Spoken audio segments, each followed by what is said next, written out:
建明论推墙，各位朋友，大家好。今天是2020年9月2号。我们今天的节目首先是看川普总统在昨天在礼拜二，他视察了美国一个打砸抢烧非常厉害的民主党管辖的一个州，叫威斯康星州。这个威斯康星州的基诺沙市，因为他在上一个礼拜，也就是8月25号，出现了一件什么事呢？就是网上有这么一个视频，这个视频我不能插到我这个节目里面因为所有跟黑命贵有关、打砸抢烧，尤其是有暴力行为的这个视频一旦插到这个 YouTube 的视频里面，马上就会被 YouTube 警告。那黄标是肯定的了，除了黄标之外，他还会对你发出严重警告。我已经经不起他那么多警告了，因为 YouTube 如果严重警告超过3次以上，他就会关闭你一段时间的频道。所以说为了保证我这个节目如期开播，所以我就不敢再插 YouTube 可能会被警告的这个视频。这个视频网上有，大家可以去搜。就是8月25号发生在威斯康星州基诺沙市的有一个黑人，当时有人举报他有犯罪行为，警察已经在围堵他。警察在围堵他的过程中要求他站住，他不理警察。那么警察持续的对他下达要求他把手举起来，要他站住的命令。他不但没有理警察，而且他顺着他自己的那台 SUV 车从这个左驾驶这个方向一直绕到他自己正驾驶门这个位置，然后他打开了他的驾驶门。他打开了他驾驶门的时候，有一个警察就去拉他的衣服，但这时候他半个身子探到他的驾驶座里面，警察怕他在车里面拿武器，那么拿枪拿刀都是有可能的，所以这时候警察就对他开了枪，打了7枪。打都是打的他的下半身，就是没想送他的命。当时要送他的命很简单，没有想要他的命，只是解除他的反抗能力。然后这个人送到医院里面去再抢救。那么目前这个人现在生命还没有受到影响，目前还属于抢救状态。那么这件事情发生以后就导致了又一波的这个类似于上一次有一个黑人，就是明里阿波利市的这个弗洛伊德死亡以后，在全美国发起的这个黑命贵这个黑命贵实际上是背后有一个共产主义集团叫安提法，是他在里面操纵的，所以安提法就操纵了美国大量的黑人以黑命贵为口号，然后吸进美国的白人，然后毁坏美国的传统价值观，同时破坏美国的社会制度。这个基诺沙市在这次这个黑人遭遇了这件事情以后，网上左媒大肆的报道以后那么这个黑人又再一次发起了大规模的打砸抢烧的行动。这个打砸抢烧给当地的治安造成了极大的破坏，当地正常的这些商场街镇都受到了极大的破坏。所以你看川普总统他所站到的这些位置，都可以看到这些场面简直就跟阿富汗一样的，完全都是烟火缭绕，都是那种战火纷飞的场面。因此这个打砸抢烧行动给当地的社会治安和当地的社会制度，尤其是当地居民生活的秩序遭到了极大的破坏。那么在这种状态下，尤其是左派控制的州，这些民众他们的情绪都非常亢奋的情况下，川普总统去视察是有一定风险的。但是我们看到川普总统来到这个城市以后，当地的民众是热烈欢迎总统来视察，并且民众都打出了标语，要求尽快的结束这种暴乱，希望川普总统再任职4年，希望川普总统来救威斯康星州，来救他们基诺沙市。有很多人打的这个标牌里面都是讲川普来救我。那么在这种情况下就可以看出，也就是绝大部分民众是反感这种对社会秩序的破坏、打砸抢烧的这种行为的。因此川普总统在自己走访了所有的这些受灾的位置以后，川普总统决定要对这个城市进行一些补助。那么他给出的补助的条件就是对毁坏的小企业川普总统给予400万美元的援助，向基诺沙警察局提供100万美元的资金，另外提供4200万美元用于增强当地威斯康星州的公共安全，并且增加检察官的数量，为那些很多犯罪受害者为他们的家属提供服务。所以川普总统不顾风险到威斯康星州去视察，本身就说明川普总统非常关心现在目前在美国造成的由于黑命贵的行动给美国造成的大面积的破坏。那么陪同总统视察的有美国司法部部长巴尔和美国国家国土安全部的代理部长沃尔夫，也就是这些人都陪着川普总统已经视察了灾区，视察了这个黑命贵打砸抢烧造成的人为破坏的灾区。对这个灾区里面出现的这种现象，川普总统可以讲叫触目惊心，因为这完全是人祸嘛，这根本不是天灾嘛，就是人为故意的打砸抢烧嘛，这就是对美国社会制度的挑战嘛，这就是严重的破坏法治、破坏美国的治安。所以川普总统要求加强当地的警方力量，增加当地检察官的数量，给当地拨款，增加当地警察局的警务力量，然后来控制犯罪，保证这个地方的社会治安。可以讲，在美国，只要是民主党领导的州，基本上都出现这种大规模的、大面积的打砸抢烧的行为。这种行为都给当地的百姓的生活带来了极大的困扰，给当地的社会治安带来了极大的破坏。而民主党的这些州长也好，市长也好，他们放任这个歹徒呢，在他们这个地方呢就为非作歹。他们不仅不去制止暴力，不去制止犯罪，他们反而呢把警察局关闭，把警察撤掉，让警察下岗，不给警察发钱，那么警察就上不了岗，上不了岗，这些歹徒就可以为所欲为了。到了这个时候，民主党的主要领导人，包括你看拜登，他们不指责暴徒造成这个整个动乱，暴徒造成整个打砸抢烧行为的主要的根源，他们不指责暴徒，他们指责什么？警方控制不力，他们指责川普没有安排足够的警力，没有安排足够的经费来制止暴乱。那警察都给你们当地的州长、市长下岗了，川普怎么去安排警察呢？这个按照美国的法律，每个州是自己属地管理啊，总统是没有权利命令到你当地的警察局的，而你当地的警察局是在你当地州长、市长的管理下，你们把警察都让他们下岗，都让他们回家了，当地没有警力，那么歹徒知道各种暴乱，知道各种犯罪，没有人来管他们，他们当然可以在犯罪的道路上越走越远了。这就是民主党和共和党在治国理政方面他们根本的区别。前2个礼拜，民主党也开了大会，共和党也开了党代会。这2个党代会开的时候，他们各自表达对美国的态度和现状描述的是完全不一样的。民主党大会说，美国现在处于种族歧视的最黑暗期，而共和党说，美国现在是充满着机遇的伟大的国家。那么究竟共和党讲的对还是民主党讲的对呢？我们看一个简单的指标，也就是大家看一个国家它是否欣欣向荣，是否经济向上，是否人民安居乐业，首先是要看它的股市，它的股市是一个什么状态。你看这几个月的纳斯达克，美国的股市里面最主要有2个代表人物，一个是特斯拉的马斯克，马斯克是来自南非的。特斯拉的股票可以讲现在已经快冲上太空了，它这个价格已经高得离谱，达到2500-600块钱一股，然后不得不把它一拆五，现在一拆五拆下来，每股还是400多。这也就是特斯拉的股票是来自于马斯克，他本身是来自南非的一个美国人。那么另外一个是来自中国山东的叫元真的企业叫 Zoom， 大家都知道这个 Zoom 就是这个中国人来自中国山东的这个小伙子他发明的。这个视频平台现在目前来讲是全球开会所有会议视频里面用的最主要的一个软件，所以说它的股票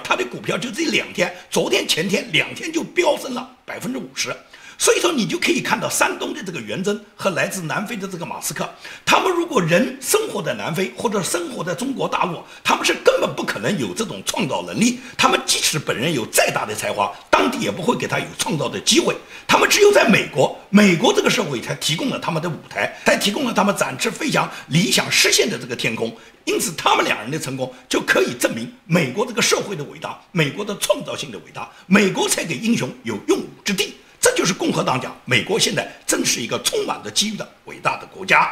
那么威斯康星州川普总统为什么要去视察呢？因为威斯康星州现在目前来讲是一个非常摇摆的摇摆州。目前来讲，美国的摇摆州现在正在增加，也就是摇摆州越多，摇摆州的选票最终是肯定决定了大选的结果的。那么威斯康星州传统上是民主党的票仓，但是他现在已经变成了摇摆州，所以说川普总统要争取这个摇摆州，川普总统本人就亲自到了威斯康星州，目前在打砸抢烧比较厉害的这个局面的时候，川普总统仍然去视察这个州，争取解决这个州的问题，同时也争取这个摇摆州对他本人的支持。那么现在最大的问题是德州的摇摆，因为德州呢是传统的共和党的票仓，也就是从来德州都是支持共和党的。但是呢，德州呢是共和党的建制派大佬布什的家乡，也就是老小布什都是从德州政治起步的。大家都记得，江泽民要到德州的农场里面吃烤肉，就是要到布什的这个农场里面去吃烤肉。所以说呢，这个布什家族呢，他们是在德州呢成长的，他们控制了德州里面的政治上面的很多的话语权。因此呢，由于老小布什整个布什家族坚决反对川普以后，就变成了这个德州传统上一直支持共和党的这个州，现在在这个大州啊，这个州的选举人票达到38张啊！你要知道，美国有的小的州，它选举人票只有2到3张啊，而德州有38张选举人票。你从摇摆州那么多州里面就可以看出，德州是举足轻重的。现在德州变成摇摆了，德州本来完全应当是全力支持共和党的嘛。那么也就是说，这38张选举人票对于川普总统来讲非常重要。由于布什家族在德州他们的这个影响力，他们现在坚决反对川普，就导致了德州现在完全处于摇摆状态。那么就看川普总统最终能不能争取到德州对他的支持。如果德州完全倒向民主党，那毫无疑问来讲，川普总统要损失到一个非常重要的票仓，就是38张选举人票，他就在德州。那么除了德州，除了威斯康星州，美国还有很多州都是属于摇摆州，这些摇摆州最终都会对川普总统的选情产生极大的影响。谁争取到摇摆州，谁最终就能胜选。拜登也好，川普也好，现在都在争取摇摆州对他们的支持。那么川普在获得大家对他支持后，他要体现他自己的外交战略，而川普的外交战略在中国问题上，他和拜登是完全2种不同的战略。川普总统他决心要跟中国脱钩，要把所有的企业从中国撤回来。同时，川普总统对中共渗透美国的大小机关，渗透美国的各个媒体啊、高校啊、研究机构啊，渗透美国的各种社交媒体软件，川普总统都要给他禁止。关于抖音的问题，川普总统本来给了45天，也就是到9月15号是他的收购截止日。川普总统就在去威斯康星州视察之前的路上，他都再一次表达了，还剩这么半个月不到的时间，如果是收购没有完成，9月15号肯定是把抖音禁掉的。所以川普已经表达了这个态度，也就是对中共，川普现在这些打击绝不手软。那么就在川普总统视察威斯康星州的同时，蓬佩奥他在接受福克斯新闻采访的时候，他就明确说到，在今年年底之前，将会把美国境内的一共还有75个孔子学院全部关闭。中国政府资助的这个孔子学院早就被美国定为中共的外国使团和外国的宣传机构。同时，蓬佩奥认为，整个孔子学院它实际上就是中共渗透美国的一个间谍机构的培养单位。所以说，对孔子学院，美国在今年年底全部下架，这是美国政府的一个决心。至于各个高校，可能大家执行的有先后，但是当美国政府下决心之后，在今年年底之前，还余下的这75所孔子学院将会得到全部关闭。你看看啊，这个数字不得了啊！中共这么多年渗透美国，已经关掉了很多孔子学院啊，目前还有75座啊，也就是说，目前还有75所孔子学院，它隐藏在美国的各个大学里面。对美国的社会、对美国的学生、对美国的高校产生极大的腐蚀性啊！所以说，中共它渗透美国，它可以讲叫无孔不入。所以对蓬佩奥的这种做法，中共呢是气急败坏，中共的党媒呢大骂蓬佩奥是3姓家奴，说他是3姓家奴大混蛋，人类公敌全姓彭。他把这个全姓彭，把彭斯也带进去，你有没有搞错啊？不光是蓬佩奥、彭斯姓彭啊，那彭丽媛也姓彭啊，这3姓家奴全姓彭，你不就是把彭丽媛也曝光了吗？说3姓家奴，谁是3姓家奴啊？操纵你们中国媒体、操纵党媒的最高领导人是王沪宁，王沪宁才是3姓家奴啊！那王沪宁在江泽民时代就搞了那个3个代表，到了胡锦涛时代，他又搞了什么科学发展观。等到习近平接任以后，他现在又给习近平策划了一个中国梦。那么王沪宁是不是标标准准的江湖习的3姓家奴啊？你们怎么不把你们的组织骂一骂？所以说他们现在攻击人家蓬佩奥，说蓬佩奥呢是3姓家奴。北京卫视专门出了一个将近1个小时的视频，整个这个视频节目里面对蓬佩奥从头到尾谩骂，对蓬佩奥无端的攻击。我截取里面一点点的片段，把这一点片段给大家看一下，他们对蓬佩奥是怎么去否定、怎么去污蔑的。We had a very clear purpose. The real mission was to explain the different facets of America's relationship with China. We have to keep in mind that the CCP regime is a Marxist-Leninist regime. If the free world doesn't change, Communist China will surely change us. 这是一段2020年7月23日。蓬佩奥在加州尼克松总统图书馆前发表的讲话。现年57岁的蓬佩奥身材魁梧，肌肉发达，与第2任妻子苏珊以及他的金毛巡回犬舍曼居住在一间租来的小房子里。这栋房子就位于美国国务院对面的军事基地里。就像我手中的这张照片，蓬佩奥平日里十分喜欢穿这种宽松的灰色西装和剪短的灰色头发，从外表上看很是朴素，事实上，他的从政之路也是如此。作为纳粹德国的宣传部长，戈培尔曾经有一句相似的名言：谎言重复千遍就是真理。但把蓬佩奥与戈培尔相提并论，实在是抬举了蓬佩奥不少。戈培尔那是大奸大恶，他蓬佩奥充其量就是个又蠢又坏的小人罢了。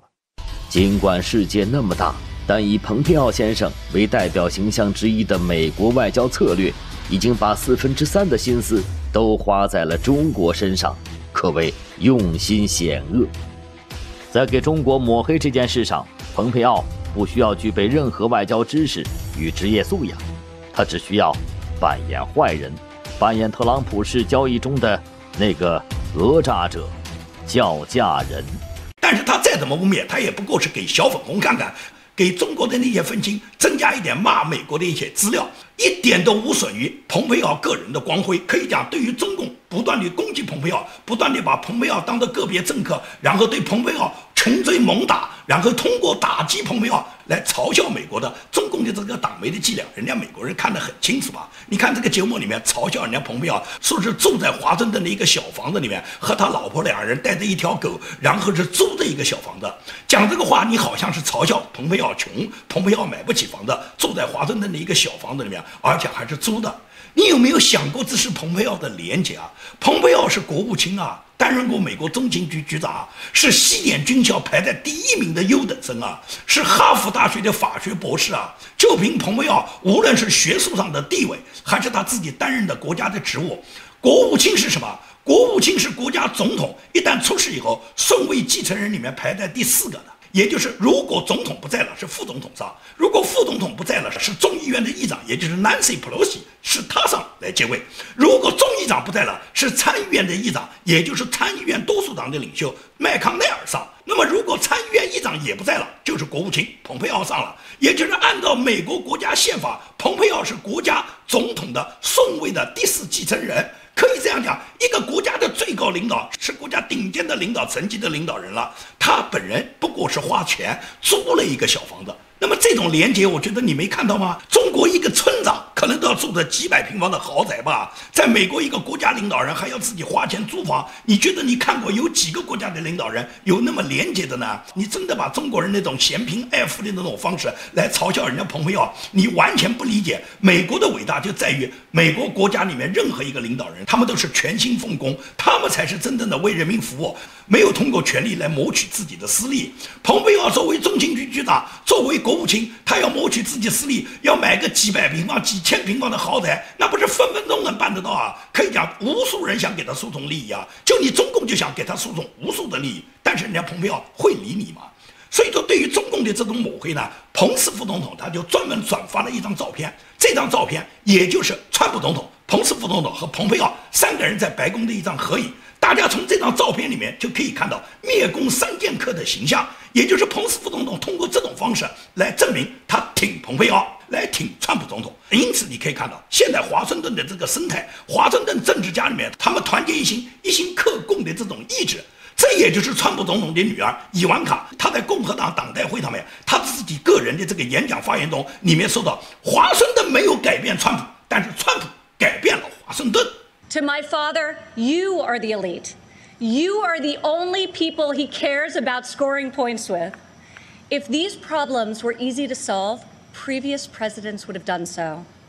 But you don't achieve different results by doing things the same way.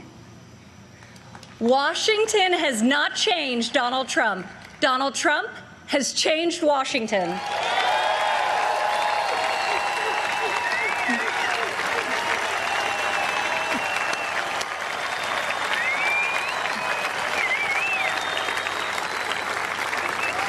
为什么说川普改变了华盛顿？首先是川普在他执政这几年改变了对中共最重要的一个战略，也就是过去历任美国总统跟中共都是绥靖的，跟中国都是勾兑的。那么川普他率先打破了这种平衡，他现在对中国是全面的封堵，一个是要脱钩，第二个是对中共给美国造成的各种损失和伤害要对中共清算。在台湾问题上，可以讲台湾的外交是大突破。台湾今天宣布台湾跟美国、日本还有欧盟，他们在9月4号要在台湾共同举办一个重组供应链、促进理念相近伙伴间的一个韧性论坛。也就是这个论坛的举办，它就标志着台湾正式的登上国际舞台。因为过去任何国家都不允许跟台湾有官方往来的嘛，中共给你划定了这个禁区嘛。那么美国的卫生部长阿扎尔率先访问台湾之后，捷克的议长又率领捷克的代表团，现在这几天正在台湾访问，那么促成了欧盟、日本和美国跟台湾他们4家一起在台湾举办了这个高峰论坛，9月4号就举办。今天呢，台湾时间已经是9月3号了，所以说还有一天，这个论坛呢就在台湾举办。这个跟捷克这个议长这次访问台湾有直接关系，也跟中共外长王毅对人家台湾的打压，导致了欧盟对王毅的这种嘴脸非常的不痛快，对王毅的这种威胁，欧洲人表示他们的愤怒，然后直接促成了这次欧盟、日本和美国共同在台湾举办这么一个高峰论坛。而捷克的议长，因为他本人就在台湾访问，他会直接参加这个欧盟在台湾的这个会议。捷克的议长这次在台湾，虽然受到王毅不断的对他的威胁和攻击，但是他完全是无惧威胁。他在台湾立法会上面发言的时候，他说了这么一句，而且是用中文说的，说我是台湾人。他这一句话就引来了整个台下全体的掌声。我是台湾人，希望。Co se týká politiky jedné Číny, tak je tomu tak, že my jsme přesvědčeni, že na základě uzavřených dohod ta naše návštěva nijak neporušuje politiku nebo princip jedné Číny, tak jak ho vnímá a jak je vlastní České republice。他明确就表达，不是不尊重中国，对一个中国的原则，我们有我们自己的解读。而对他的这种行为，外交部长，中共的这个外交部长王毅，他回应他说他过线了。王毅可以讲叫恼羞成怒。那么究竟是谁过线呢？王毅整个这次出访欧洲，他是希望在欧洲来拉拢欧洲成为中国的盟友，然后呢跟中国一起对抗美国。但是王毅呢，他可以讲叫四处碰壁。他到意大利，意大利的总理孔蒂是根本就拒绝接见他。他到德国，德国的外长是当面警告他，不允许威胁欧盟的成员国。他在荷兰，荷兰的外长第一个问题就问他香港国安法的问题、香港一国两制问题、保护香港人权的问题。他即使在欧洲访问时候，他也面见了加拿大的外长。加拿大的外长就告诉中共，不要搞这种胁迫外交，请你尽快的释放被你扣押的2个加拿大的人质。他到挪威，挪威的议员就告诉他，挪威要提名香港人，要角逐诺贝尔和平奖。所以王毅所到之处，官方对他都是这个态度。至于民间呢，随便他到哪个城市，遇见的都是港人啊、维族人和海外华人啊，对他的那种示威游行。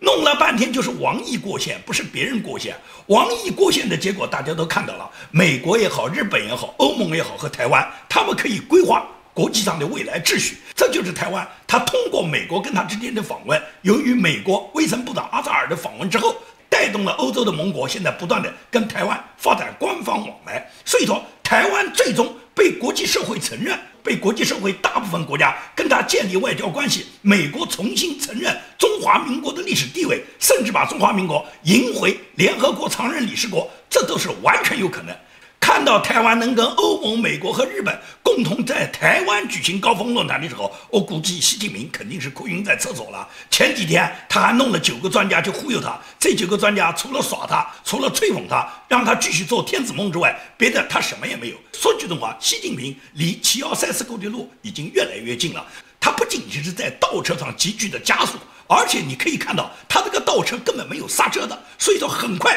习近平就将跌下深渊，共产党就将进入坟墓。美国的副国务卿昨天宣布要跟日本、印度和澳洲建立一个4国联盟，这个4国联盟就相当于亚太地区的北约，也是一个军事同盟。这个军事同盟现在暂定的名字叫4重奏，它相当于美国在欧洲建立的北约，这也就是亚太地区的北约，由澳洲、印度、日本跟美国共同建立，它是一个军事同盟。这个军事同盟毫无疑问来讲就是针对中国的嘛，因为现在印度跟中国中印两军现在是摩擦不断。中共呢，他的这个正规军、解放军呢，他平时镇压老百姓他很有本事，他对老百姓他可以坦克车、机关枪上，但是他跟人家印度人呢，他只敢拿木头和砖块，现在呢根本就打不过人家印度人。而印度对中共呢从来不手软，印度刚刚又宣布禁止在印度使用中国的 APP， 这次被禁的这些软件达到了118个，这一批软件包括中国知名的百度啦、淘宝啦、优酷啦，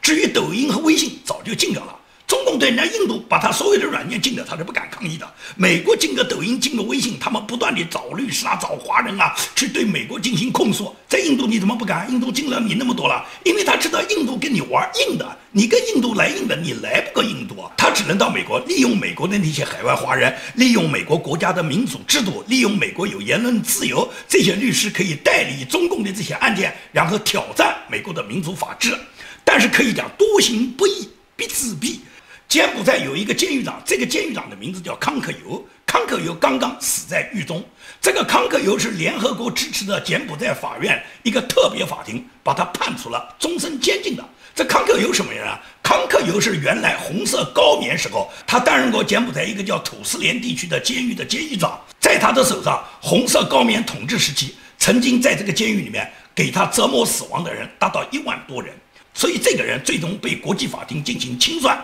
他本人在2010年7月份，他被特别法庭裁定他反人类罪，然后呢判处他35年。他呢不服气，上诉呢直接把他加刑就加到无期徒刑。当然了，对他来讲，35年和无期徒刑已经没什么差别了。因为判他刑时候他已经70岁了，就是35年他把这个刑服完的话，也要到100多岁了。那么这2天他刚刚死掉，他死的时候也就77岁，也就是红色高棉这个监狱长，他作为刽子手，最终是被送上正义的法庭的。他在法庭上面呢，还担任过这个关键的证人，指证呢红色高棉的其他2个领导人，一个是波尔布特的副手叫龙谢，还有一个当时时任国家的元首叫乔森潘。那么乔森潘和龙谢还有这个康克尤3个人都被判了无期徒刑。这3个人最终成为很少有的红色高棉政权的前领导人，最终被送上法庭的。因为波尔布特呢早就死掉了，那么康克尤追随他的组织这2天也在监狱里面死去。所以说共产党的这些高官，最终当共产党崩溃之后，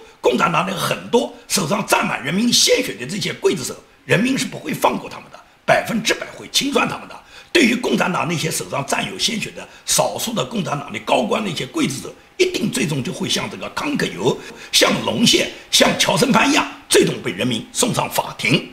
我讲这个话并不是针对所有的共产党员，不可能把什么9000万共产党员全部送上法庭。共产党的共产党员在共产党崩溃之后，他们只要宣布脱党，只要自动的站在人民一边，人民肯定是欢迎他们的。但是对于共产党少数高层那些手上沾有人民鲜血的这些刽子手，像邓小平、李鹏、习近平这一类，根本不存在什么人民可以原谅他们，他们有什么好原谅的？这些人他们作恶多端，他们到哪都是要被人民审判的。好，今天的节目就跟大家做到这里，谢谢大家。